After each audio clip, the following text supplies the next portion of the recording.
Srila Prabhupada ki jai, Guru Maharaj ki jai. So, Hare Krishna, dear devotees, welcome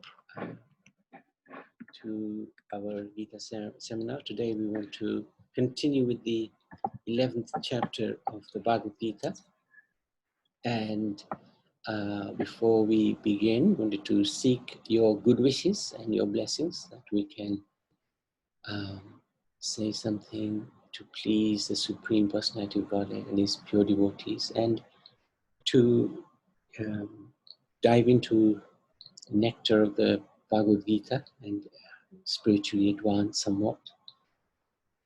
So this is, we've been recently quoting some of the scholars who've made comments about Srila Prabhupada's books. This is another one of those from Dr. D. Atkins, a professor of Sanskrit at Princeton University. So, I'm most impressed with A.C. Bhaktivedanta Swami Prabhupada's scholarly and authoritative edition of Bhagavad Gita. It is the most valuable work for the scholar as well as the layman, and is of great utility as a reference book as well as a textbook. I probably recommend this edition to my students. It is a beautifully done book. So many scholars actually have glorified Srila Prabhupada's books. It's always a good sign. We don't need scholarly confirmation, but it's always nice when Prabhupada's writings are recognized. So yesterday we looked at how Arjun made a very unusual request of the Lord. He asked him to show him the Lord's universal form. Generally, devotees are not so interested in the universal form of the Lord because they can see the two-handed form, which is way, way superior. The two-handed form is from the spiritual world, whereas the universal form actually does not exist in the spiritual world. It is a manifestation in the material world. But the reason why Arjun requested to see this was to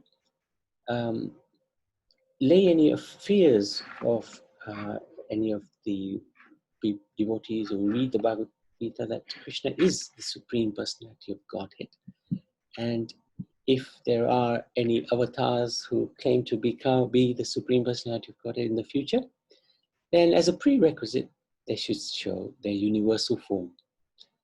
So we did the first theme, which was where Arjun requested to see the universal form. We'll go into the second theme now, starting from text number 5.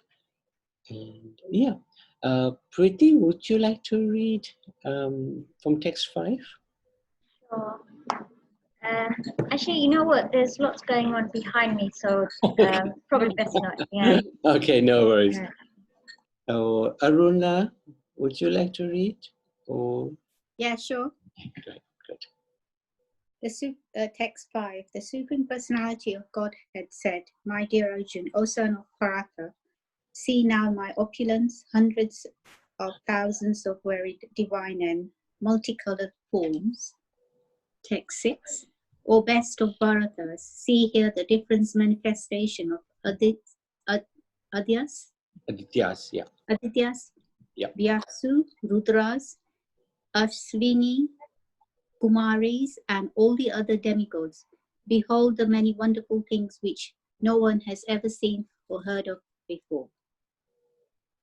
Text 7. O Arjun, whatever you wish to see, behold at once in this body of mine. This universal form can show you whatever you now desire to see and whatever you may want to see in the future. Everything moving, non-moving is here completely in one place. Continue, shall I carry on? Yes, I'll tell you when to stop. Yes, carry on. But you cannot see me with your present eyes. Therefore, I give you divine eyes. Behold my majestic opulence. Actually, just there, when he says, "I will give you divine eyes," the two-handed form actually require transcendental divine eyes, completely beyond this material world. So the eyes that Krishna wants to give to Arjun are to behold the lesser universal form. So these require less divine eyes than the transcendental eyes required to see the two-handed form, just to be clear about it. Yes, please, carry on with text 9. Sanjana said, O king, having spoken thus, the Supreme Lord of all majestic powers, the personality of Godhead displayed his universal form to Arjuna. Text 10, 11. So Arjuna saw, is that the one? I'm reading from books. That's good. That's good. Arjuna saw in that universal form unlimited mouths, unlimited eyes, unlimited wonderful vision. The form was decorated with many celestial, can't say that, ornaments, and bore many divine unpraised weapons. His was celestial garlands and garments, and many divine scents from smeared over his body. All was wondrous, brilliant, unlimited, all expanding. Text 12. In hundreds of thousands of suns were to raise at once into the sky. Their radiance might resemble the effulgence of Supreme Person in that universal form. Text 13. At this time, Arjuna could see the universal form of the Lord, the unlimited expansions of universal situated in one place, although divided into many thousands. Text 14. Then bewildered and astonished, his hair standing on end, Arjuna bowed his head to offer obeisances, and with folded hands began to pray to the Lord, to the Supreme Lord. That's it. Thank you. Okay. Thank you. So that's thank you for reading, Aruna. So that's 12 texts we just read. Krishna grants him the wish that he wants to see that universal form. And whilst while the Lord is the source of the universe, he is also simultaneously the universe itself, in the sense that he's present within his own creation. Doesn't mean he is the universe, but he's present in the universe. As is given in the 10th chapter, he's given the 82 opulences where we can perceive him. So the example is, if somebody writes a book, then you can probably understand something about that person through the effects of the writing. Tell you something about the cause, the author himself. So in that sense, the cause is present within the effect. So just like that, God is a source of everything, but and simultaneously is encompassing the universe, i.e. the universal form. But it's not that God is the universe, the sum of the parts, but rather that everything is contained within God. So that's a little hard to understand, but basically, the Lord is present everywhere, but Lord is not in everything. So he's in and he's without at the same time.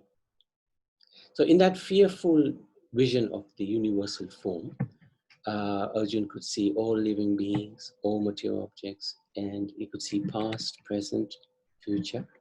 Now, actually, I wanted to ask the devotees, Krishna has shown the universal form 5 times whilst he's been present on this earth. Does anybody remember any of the other occasions where Krishna has shown the universal form? So this is one. Sorry? Yes, Yashoda when saw in a month. Yes. For little Krishna. That's very good, Roma. And Yashoda saw it how many times? I don't know. Maybe many. No, not many. Anybody know how many times did Yashoda might see the universal form in Krishna's mouth? Maybe once? Twice, actually. What happened once Krishna yawned while he was in the lap of Mother Yashoda? This is before he ate the dirt. And when she looked, she saw the universal form when he was yawning. And the second time was when he ate the dirt and she told him off and made him open his mouth and saw the universal form. And then, anybody else remember another occasion? So after that, there was another occasion when he showed, Hare Krishna Prabhuji. Hare Krishna. I think another time Dhritarashtra, he gave darshan to Dhritarashtra. He gave his transcendental eyes to see him. That's as right. he's That's yeah. correct. That is correct. That is correct. And at that time also, he showed his form in the court of the Kurus when he went as a messenger of peace and Duryodhana threatened him. And at that time, Krishna showed him, and actually at that time also showed to Dhritarashtra. You're right, he gave Dhritarashtra a special vision. Although he was blind, this was one time he actually could see the universal form, a partial part of the universal form of Krishna. So in that Kuru dynasty, in the Kuru arena, Krishna showed his universal form, and only the sages could see that form. And then there was, who could see it? It was Dronacharya could see it, Bhishma could see it, Dupachaya, Vidur, Karn, he was able to see that form, and Sanjay. There was 6 people, and the sages. Duryodhana couldn't see it because it was just too bright, just too effulgent. But he did it for the sake of Duryodhana. And then Arjun, this time he showed him the universal form in the battlefield, and that was a full manifestation because he showed him the Kauravas and, in fact, his own soldiers being eaten by the Lord himself. And then finally, there was a 5th occasion as well. After the battle of Kurukshetra, Krishna was in Dwarka, and at that time he came across a sage, Uttanka, who was, he'd known him before, and Krishna was relaying to him about the battle of Kurukshetra. And this sage became a little upset. He said, you could have prevented this battle. Why was so much bloodshed caused? And the sage became so upset, he was actually going to curse Krishna. And Krishna said to the sage, actually, your curse will have no impact on me. Is that so? The sage said. How can you prove that? And then Krishna showed him the universal form at that time.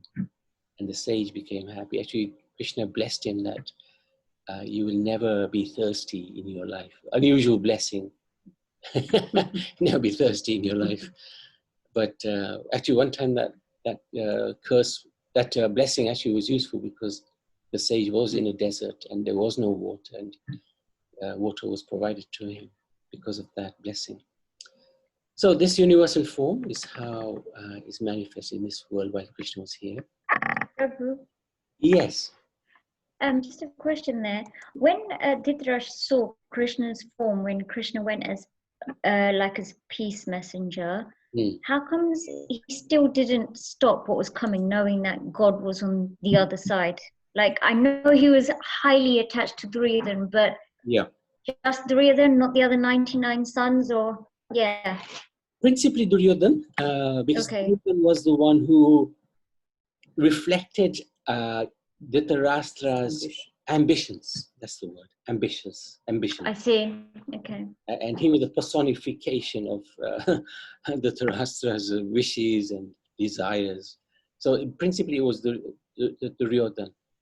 But why? Because this is the impact of Maya. Even later, so much advice he received from really highly elevated personalities. Vyasadeva came personally to see Dhritarashtra and said, what are you doing? You got to stop your sons. You got to stop this war. They're all going to die. So, and Vyasadeva is the literal incarnation of Krishna. But he just wouldn't listen. And I think this is actually the impact of Maya. It can impact anybody and everybody. We may want to do we maybe set on a course and people will advise us, no, this is not a good thing. Don't do it. Don't do it. But still we're so firmly fixed in our conviction. We still go ahead and do it, even though it may not be the right thing to do. So Maya is very, very strong. Very, very, very strong. Yeah, you're right. It is a bit of a surprise. Krishna shows him the universal form and he's still not convinced. Mm. So the lesson from this is to develop a strong desire. Desires are something we can control. It's about the only thing we can control, to desire. To have darshan of the Lord. And darshan not just through the eyes. Eyes are important. Eyes can also deceive us. But having darshan of the deity form of the Lord, going to the temple, morning, waking up, coming down into our temple room, having darshan of the Lord. We should have this strong desire to have this darshan. And darshan through our activities, our service, using all our senses to serve the Lord. That's another form of darshan of the Lord. We don't have to just see him, but we have to act for him. Darshan through meditation, basically the Maha Mantra. So we occupy our mind and we have darshan of the Lord with our mind and through our intelligence. And one of the best ways to have darshan through our intelligence is by preaching about it, speaking about Krishna. Because we have to have a little intelligence, how we convey the message of Krishna. So that requires intelligence, and we can have darshan through our intelligence, have darshan of Krishna through our intelligence. So having darshan, seeing the Lord through the different form, our different activities of mind, intelligence, and also our vision, we should develop a very strong desire to effectively be in the association of the Lord. This is quite a nice lesson. This darshan will purify our existence, cleanse our heart, and take us on the road back to the spiritual kingdom. Madhusun Babu, would you like to? Hare Krishna, Hare Bol. Krishna. Yeah, hope you can see him. Yeah, two points maybe, that I can make.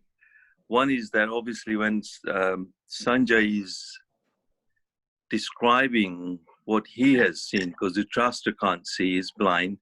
Sanjay is relating what he is also seeing to Dhritarashtra. So, and then what Arjun is actually experiencing is totally different from what Sanjay can actually describe. So he's just trying his best to describe what he's actually seen, the vision. But, words would fail, actually. Prabhupada said the words would fail.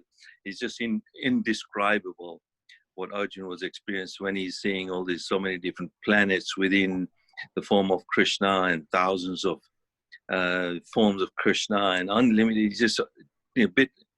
So it's not easy to describe something that, but Sanjay is trying his best, actually. So that's one point, and obviously Arjun is bewildered by it as well, and he's even frightened by it. So he wanted to see the form of Krishna as he has always known Krishna. So he requests that later on as we go through. And the other lesson is actually quite desire, to have that. We know that Prabhupada has opened temples by the time he had traveled around the world. There are over 108 different temples that he had opened, and wherever the temples are, the deities are so beautiful, and their deities are known different from Krishna actually. When it's been done pran pratishtha, they're not statues, are they? They are actually the Lord themselves. And there is pran pratishtha, installation ceremonies done and everything, and then there is invocation of the Lord within the deity. So when we have darshan of the Lord, we are saying Krishna. We can pray and we can offer our obeisances and And that's one good way. And obviously, I love that desire to have darshan of Lord is when George Harrison sings his, My Sweet Lord, I really want to see you. Now that song just epitomizes the desire that a devotee has, and his song is so famous all over the world, and he developed that because he had good association of Prabhupada. He was a very nice devotee, George Harrison. So that song, obviously, I love to listen to every now and then. Yes, Nabi, thank you. No, thank you very much. That's a very nice point that you brought up about George Harrison. A phenomenal song. So any questions, any comments on this?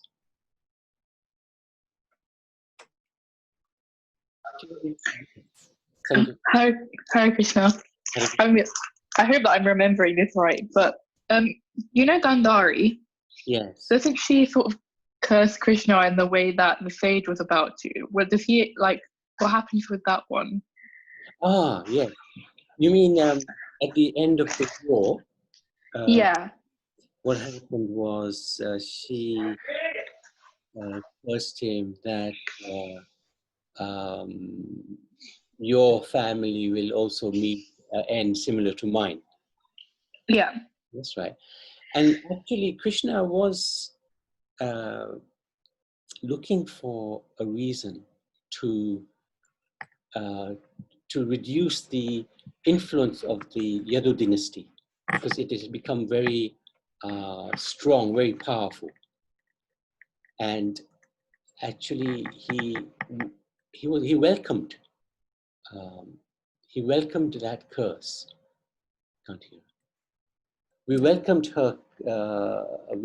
He welcomed the curse because he wanted an excuse that how the a reason why to let the Yadus go back to the spiritual world again. So he wasn't unhappy with that curse. In fact, he told Gandhari, "Thank you very, very much, my dear mother. I accept your curse." So that was actually a curse which Krishna, he could have easily countered it. He's the Supreme Personality. He's not affected by curses. He also wanted to show that a mother's curse can be very, very powerful.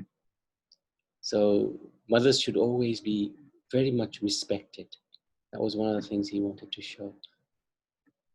Does that make sense, Sanjana? Thank you. Yeah, definitely a valuable lesson.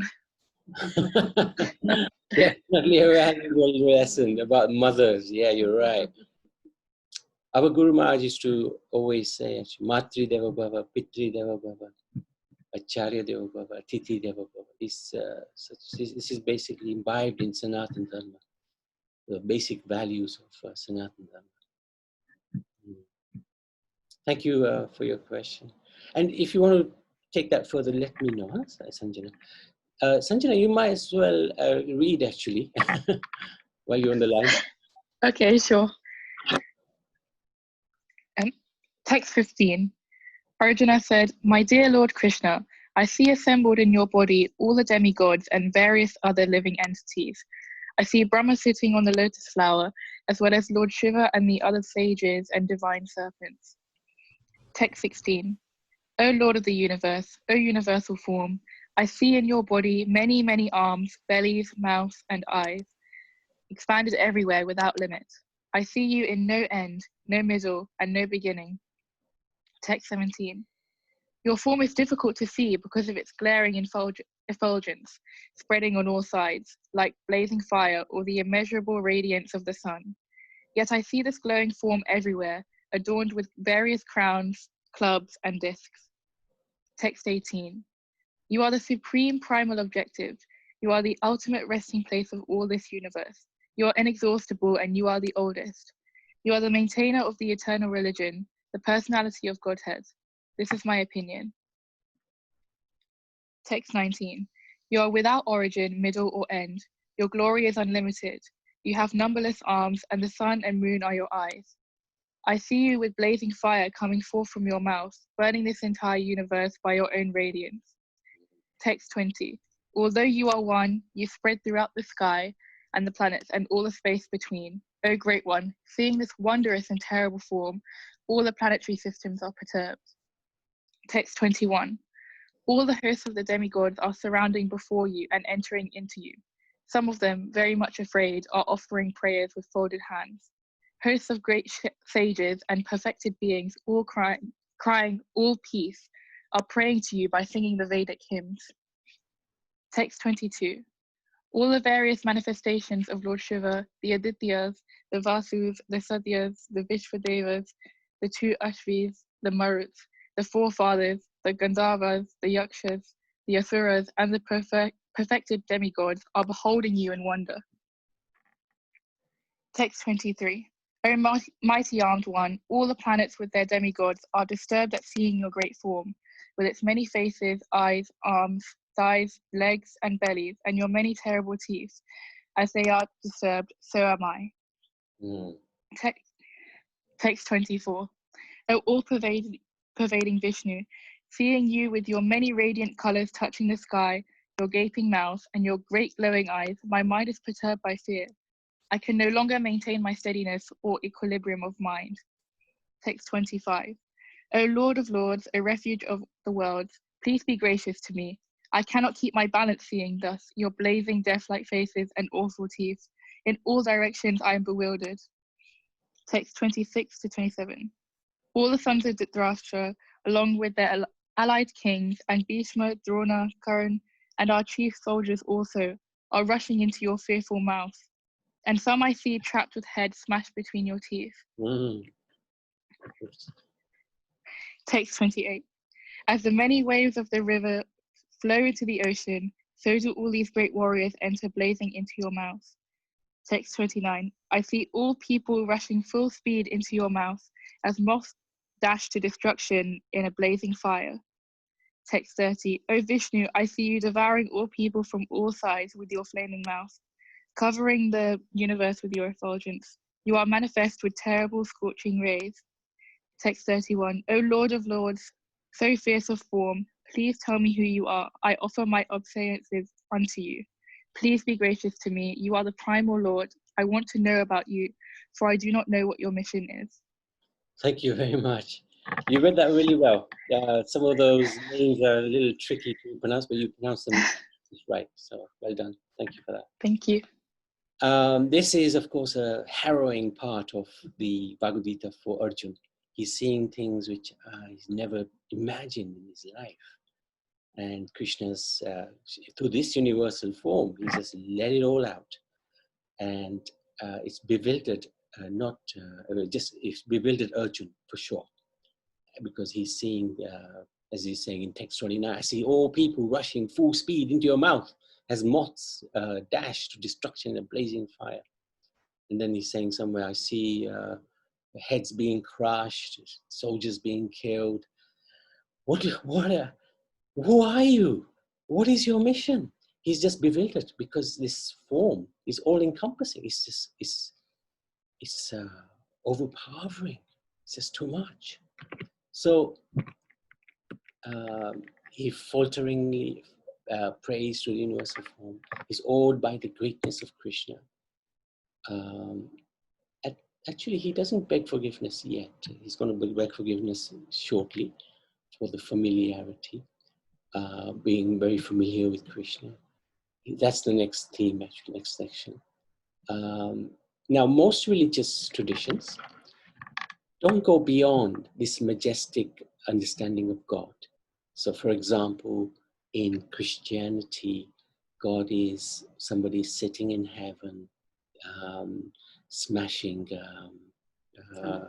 thunderbolts onto earth. He's like basically punishment personified. In Islamic tradition, Allah means great. God is great. And beyond that, there is no understanding of God. He's great. That's it. God is all-knowing. God is infallible. He's the creator. And this conception of God you're talking about other religions say that he's great, he's an old man, but it doesn't go into